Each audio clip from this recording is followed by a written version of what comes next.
8. Hello दोस्त, आ गया है तुम्हारा फ्रेंड विष्णु। कैसे हो तुम? स्कूल कैसा चल रहा है पहले बताओ। पढ़ाई वढ़ाई पर ध्यान दे रहे हो कि नहीं? लिसन, जितने ध्यान और मजे से तुम लोग मेरी कहानियां सुनते हो ना, उतने ही ध्यान से प्लीज पढ़ाई भी करो यार। नहीं तो तुम्हारे पेरेंट्स ना मुझे 4 बातें सुनाएंगे। प्लीज प्लीज ऐसा मत होने देना। और देखो, हालांकि मैं हमेशा कहता हूं कि कहानियां सुनना सुनाना भी एक किस्म की पढ़ाई है, लेकिन मैं ये भी तो कहता हूं ना कि इस सब के साथ स्कूल में होने वाली पढ़ाई को भी तुमको उतना ही इंपॉर्टेंस देना होगा। नहीं तो एग्जाम के समय फिर मुझे मक्खन लगाना शुरू करोगे कि पास कर दो, पास कर दो, पास कर दो। प्लीज यार। पता है, अभी थोड़े दिन पहले ही वैकुंठ में मुझे एक चिट्ठी मिली। अरे इतना शॉक्ड क्यों हो रहे हो? हाँ भाई, हम भगवान लोगों को भी चिट्ठियां मिलती रहती हैं, लेकिन ये वाली चिट्ठी ना बहुत यूनिक थी। किसी विद्याशंकर यादव ने लिखी थी। जब मैंने एनवलप खोला तो क्या देखा कि ये तो किसी एग्जाम की आंसर शीट है, लेकिन एक भी क्वेश्चन का आंसर नहीं दिया गया था उसमें। पूरी शीट पर सिर्फ एक ही बात लिखी थी, जय विष्णुदेव मुझे पास कर देना, जय विष्णुदेव मुझे पास कर देना, जय विष्णुदेव मुझे पास कर देना। अब देख लो, माता पिता ने इतनी उम्मीद से बच्चे का नाम विद्याशंकर रखा, और विद्याशंकर की हरकत ऐसी कि शंकर जी भाला लेके दौड़ पड़े। और यार, किसी को पास या फेल करना तो सब्जेक्ट टीचर का काम है ना, मैं भला इसमें क्या कर सकता हूं? हाइट देखो, आधे घंटे के बाद मुझे और एक चिट्ठी मिली। मैंने फिर से एनवलप खोला, फिर वही सेम एग्जाम की answer sheet, no question answered. इस बार ये चतुर कुमार द्विवेदी जी की आंसर शीट थी, सेम टू सेम। जय विष्णुदेव मुझे पास कर देना, जय विष्णुदेव मुझे पास कर देना, जय विष्णुदेव मुझे पास कर देना। मैं समझ गया कि ये चतुर कुमार जो है ना, ये विद्याशंकर की चतुराई पर डिपेंड कर रहा है। एग्जाम में रोल नंबर अगल बगल आया होगा तो एक ने जैसा लिखा, दूसरे ने बिना सोचे समझे उसी को कॉपी कर दिया। हद है यार। अबे कॉपी करना तो ठीक से सीख लो। लेकिन कहते हैं ना कि नकल के लिए भी अकल की जरूरत होती है, वरना भस्मासुर जैसा हाल होता है। इन दोनों बच्चों ने भी बिना सोचे समझे भस्मासुर के समान एक दूसरे की नकल की और फेल हो गए। वैसे तो तुमको भस्मासुर की कहानी तुम्हारी नानी या दादी ने सुनाई होगी, लेकिन आज इस कहानी का मेरा वर्जन सुनाता हूं। तो सुनो कहानी। बहुत समय पहले की बात है। बहुत मतलब बहुत। भस्मासुर नाम का एक बहुत ताकतवर राक्षस राजा था, लेकिन उसे और ताकत चाहिए थी। इतनी ताकत कि वो पूरी दुनिया को हरा सके। ताकत पाने का मन तो हर किसी को होता है, लेकिन सिर्फ इसलिए ताकत हासिल करनी है कि सारी दुनिया को हराया जा सके, ये तो गलत है। लेकिन भस्मासुर को सही या गलत की कोई परवाह नहीं थी। वो हमेशा इसी उधेड़बुन में लगा रहता था कि कैसे वो दुनिया का सबसे ज्यादा ताकतवर आदमी बन जाए, और इसके लिए वो कई प्रकार की मेडिसिन खाता था। उसके महल में बड़े बड़े अखाड़े थे। अखाड़ा समझते हो ना? अरे जहां वो रेसलर लोग प्रैक्टिस नहीं करते हैं, अखाड़ा, हाँ वो। भस्मासुर इन अखाड़ों में हाथियों से लड़ने की प्रैक्टिस करता था। वो भी एक या दो हाथी नहीं, एक साथ 5-5 हाथियों से लड़ता था। एंड यू नो व्हाट, 5-5 हाथियों को अकेला हरा देता था भस्मासुर। एक दिन जब भस्मासुर हाथियों से लड़ने की प्रैक्टिस कर रहा था, तब कहीं से घूमते घामते नारद ऋषि वहां पहुंच गए। भस्मासुर तो अपनी प्रैक्टिस में बिजी था, तो उसका ध्यान नहीं गया कि नारद ऋषि आए हैं। काफी देर बाद जब उसने 5 हाथियों को मार दिया, तो उसने पीछे से तालियों की आवाज सुनी। भस्मासुर ने इधर उधर देखा तो सामने नारद ताली बजाते हुए दिखे। नारद ने भस्मासुर की खूब तारीफ की। भस्मासुर ने नारद ऋषि को नमस्कार करते हुए कहा कि मैं जानता हूं नारद जी कि मैं बहुत ताकत वाला हूं, लेकिन मुझे सबसे ज्यादा ताकत वाला बनना है, जिसको कभी कोई मार ही ना सके। क्या आपके पास इसका कोई तरीका है नारद जी? भस्मासुर का इतना कहना था कि नारद जी समझ गए कि धरती पर भस्मासुर अब एक बड़ी मुसीबत बनने वाला है, और जैसे ही मुसीबत आती दिखी, चाहे वो कितनी भी दूर क्यों ना हो, उसे खत्म करने का उपाय खोज लेना चाहिए। तो नारद जी ने इस भस्मासुर नाम की मुसीबत को खत्म करने के लिए उसे शिवजी की तपस्या करने की सलाह दी, और उसके बाद नारायण नारायण ऐसा कहते हुए कल्टी ले लिया। जिस दिन से नारद जी भस्मासुर को सलाह देकर गए, बस उसी दिन से भस्मासुर शिवजी को याद करते हुए तपस्या करने लगा। तुम्हें पता है दोस्त, भस्मासुर ने कई साल बिना खाए पिए, बिना हिले डुले इतनी घोर तपस्या की कि उसके चारों तरफ दीमकों ने अपना घर बना लिया, और उसे पता भी नहीं चला। जहां भस्मासुर तपस्या कर रहा था, वहां सिर्फ मिट्टी का एक ऊंचा पहाड़ दिखाई देने लगा। भस्मासुर तो उस पहाड़ के पीछे कहीं गायब ही हो गया था। आखिरकार इतनी तपस्या के बाद शिवजी खुश हो गए और वो उस मिट्टी के टीले के पास आए। शिवजी ने मिट्टी के टीले को एक फूंक मारकर उड़ा दिया और उसके अंदर बैठे तपस्या करते हुए भस्मासुर से कहा, भस्मासुर, मैं तुम्हारी तपस्या से बहुत खुश हूं और तुम्हें वरदान देने आया हूं। मांगो, तुम मुझसे क्या मांगते हो?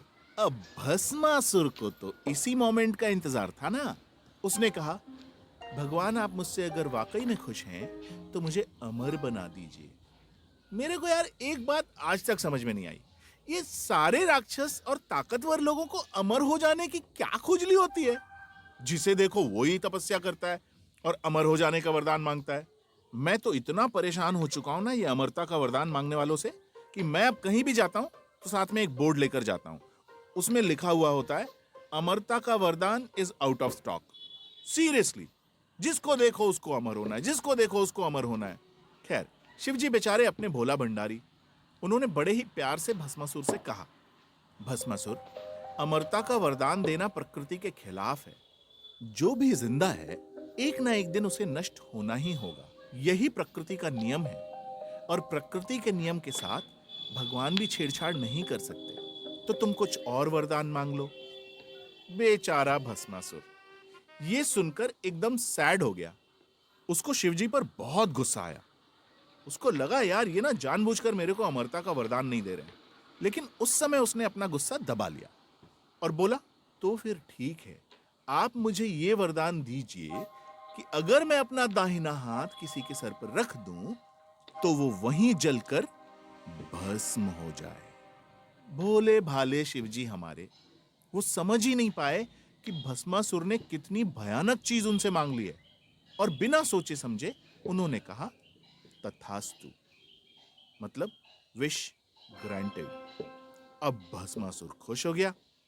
वरदान देकर शिवजी जाने लगे तो भस्मासुर ने उन्हें रोका और कहा, भगवान, मुझे कैसे पता चलेगा कि मुझे ये वरदान मिल चुका है? आप तो तथास्तु बोलकर चले जाएंगे, लेकिन मुझे अगर बाद में पता चला कि मेरा ये वरदान काम नहीं कर रहा है तो मैं क्या करूंगा? मुझे अभी चेक करना पड़ेगा कि आपका दिया हुआ वरदान काम कर रहा है कि नहीं। शिवजी को कुछ समझ में नहीं आया। उन्होंने हंसकर कहा, अरे तो तुम कैसे चेक करोगे? तो भस्मासुर ने कहा कि मैं आपके सर पर हाथ रखकर देखूंगा। अगर आप भस्म हो गए मतलब आपका वरदान एक्टिव मोड पर है। अब शिवजी को पूरी कहानी समझ में आई कि उन्होंने अपने भोलेपन में एक बहुत ही दुष्ट आदमी को वरदान दे दिया है और खतरनाक वाला वरदान दे दिया है। उन्होंने भस्मासुर को समझाने की बहुत कोशिश की, लेकिन भस्मासुर तो गुस्से में था ना।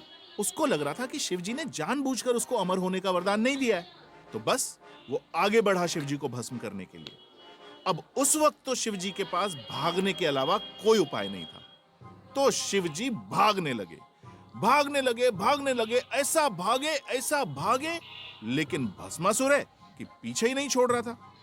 मैंने ना शिवजी से कभी कहा नहीं, लेकिन सच बताऊं, बहुत ही मजेदार सीन था। घने जंगल में आगे आगे शिवजी भाग रहे अपने सांप और चांद को संभालते हुए कि कहीं गिर ना जाए, और पीछे पीछे भस्मासुर दौड़ रहा था अपना दाहिना हाथ उठाए उनको भस्म करने के लिए। अब चक्कर क्या होता है ना दोस्त, जनरली जो डर कर भाग रहा होता है ना, उसकी स्पीड एक समय के बाद कम हो जाती है। पता है क्यों? क्योंकि जो डर कर आगे भाग रहा होता है वो पलट पलट कर पीछे जरूर देखता है कि मारने वाला कितनी दूर है। तो शिवजी के साथ भी यही हुआ। वो पलट पलट कर भस्मासुर को देख रहे थे, तो उनकी स्पीड कम होने लगी और एक समय के बाद भस्मासुर उनके बहुत करीब आ गया। इतना करीब कि शिवजी को भी थोड़ी देर के लिए लगा कि वो भस्मासुर से बच नहीं पाएंगे। तो भागते भागते मन ही मन उन्होंने अपने फ्रेंड को याद किया, मतलब मुझे। मैं तो वेट कर रहा था। बस मैंने तुरंत एक मजेदार प्लान बनाया और मोहिनी का अवतार लेकर पहुंच गया उस जंगल में, ठीक वहां जहां शिवजी और भस्मासुर पकड़म पकड़ाई का गेम खेल रहे थे। पेड़ों के बीच से निकलकर मैं उस रास्ते पर आ गया जहां भस्मासुर भाग रहा था, और मैंने क्या किया, मैं शिवजी के ऑपोजिट डायरेक्शन में चलने लगा। भस्मासुर ने दौड़ते दौड़ते अचानक मुझे देखा और मेस्मराइज्ड हो गया। वो शिवजी का पीछा करने की बात भूल गया और रुककर मुझे देखने लगा। मैंने भी ऐसा शो किया कि मैंने उसे देखा ही नहीं हो, और मैं ना ऐसे फ्लावर्स पिक करते करते आगे बढ़ने लगा। भस्मासुर मेरे पीछे पीछे बढ़ने लगा। भस्मासुर को उस समय क्या लगा ना कि शिव जी को तो कभी भी पकड़कर भस्म कर दूंगा, लेकिन ये सुंदर लड़की अगर गायब हो गई तो कहां ढूंढता फिरूंगा, मैं तो जानता भी नहीं हूं ये कौन है। बस शिव जी को मौका मिल गया, वो जान बचाकर निकल गए और भस्मासुर मेरे पीछे पीछे चलने लगा। ईव टीजर कहीं का। मतलब मेरा प्लान सही जा रहा था। थोड़ी देर के बाद भस्मासुर ने मेरे पास आकर पूछा कि सुंदरी, तुम कौन हो और इस घने जंगल में अकेली क्या कर रही हो? मैंने तो आंसर पहले से ही प्लान किया था। मैंने बोला कि मैं मोहिनी हूं और इसी जंगल में रहती हूं और पूजा करने के लिए फूल लेने आई हूं। आप कौन हैं? तो भस्मासुर ने कहा, मैं महाबली भस्मासुर हूं। इस पूरी दुनिया में मुझसे ज्यादा ताकत और किसी के पास नहीं है सुंदरी। क्यों ना हम शादी कर लें? क्या तुम मेरी रानी बनोगी? बिंगो! तीर सही निशाने पर लगा था। मन ही मन तो मैं खुशी से उछल पड़ा, लेकिन ऊपर से तो मैं मोहिनी बना था ना। तो मैंने अपनी सीरियसनेस मेंटेन करते हुए भस्मासुर से कहा कि आप बहुत अच्छे हैं, लेकिन मैंने बचपन में ही डिसाइड किया था कि मैं उसी के साथ शादी करूंगी जो बहुत अच्छा डांस करता हो। क्या आप मेरे साथ डांस कर सकते हैं? भस्मासुर मोहिनी की बात सुनकर दुखी हो गया, क्योंकि उसने तो जिंदगी भर पहलवानी की थी, डांस कहां से करता। भस्मासुर को दुखी देखकर मोहिनी बोली, आप दुखी मत होइए, मैं आपको डांस सिखा दूंगी, बस आपको मुझे कॉपी करना होगा। भस्मासुर पूरी तरह से मेरे जाल में फंस चुका था। वो अक्कल लगाए बिना ही मेरी नकल करने के लिए तैयार हो गया। मेरे पास तो डांस के स्टेप्स पहले से रेडी थे। मैंने कमर गोल घुमाई, भस्मासुर ने भी अपनी कमर को गोल घुमाया। ये बात अलग है कि उसकी कमर नहीं, कमरा था। बहुत मुश्किल से अपनी हंसी को रोककर फिर मैंने अपने घुंघरू वाले पैरों से जमीन पर ताल दिया। भस्मासुर ने भी ताल दिया। मैंने एक पैर आगे बढ़ाया, भस्मासुर ने भी बढ़ाया। मैंने एक हाथ दाईं तरफ घुमाया, भस्मासुर ने भी घुमाया। मैंने हाथ बाईं तरफ घुमाया, भस्मासुर ने भी घुमाया।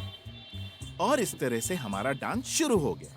लेफ्ट राइट, ऊपर नीचे, धा दिन दिन दा दिन दिन दा, दाएं बाएं, अप डाउन, धा दिन दिन दा दिन दिन दा, लेफ्ट राइट, ऊपर नीचे, धा दिन दिन ता दिन दिन दा, दाएं बाएं, अप डाउन, तनक दिनक दिन, तनक दिनक दिन। ऐसे करते करते एक पॉइंट पर आकर मैंने अपने हाथों का एक चक्कर लगाते हुए अपना दाहिना हाथ अपने सर पे रख दिया और भस्मासुर, जो अपने वरदान की बात तब तक भूल चुका था, उसने मुझे कॉपी करते हुए अपने हाथ का एक चक्कर लगाया और अपना दाहिना हाथ अपने सर पर रख दिया और फिर भुस की एक आवाज और भस्मासुर भस्म होके राख में बदल गया। मैंने कहा था ना, नकल के लिए भी अकल लगानी चाहिए। भाई हेलो, शिव जी का वरदान था, बेकार थोड़ी जा सकता था। तो भस्मासुर वहीं पर जलकर भस्म हो गया और जिस मुसीबत को वरदान देकर शिव ने अपने लिए परेशानी खड़ी कर ली थी, वो भस्मासुर फाइनली किसी को भस्म किए बगैर खुद भस्म होकर दुनिया से चला गया था। तो ये थी भस्मासुर के भस्म होने की कहानी। अरे दोस्त, भस्मासुर की कहानी से पता नहीं क्यों मेरा अंगारा पनीर खाने का मूड हो गया है। जाके लक्ष्मी जी से रिक्वेस्ट करता हूं। अपन अगली कहानी के लिए मिलते हैं। You take care, bye bye.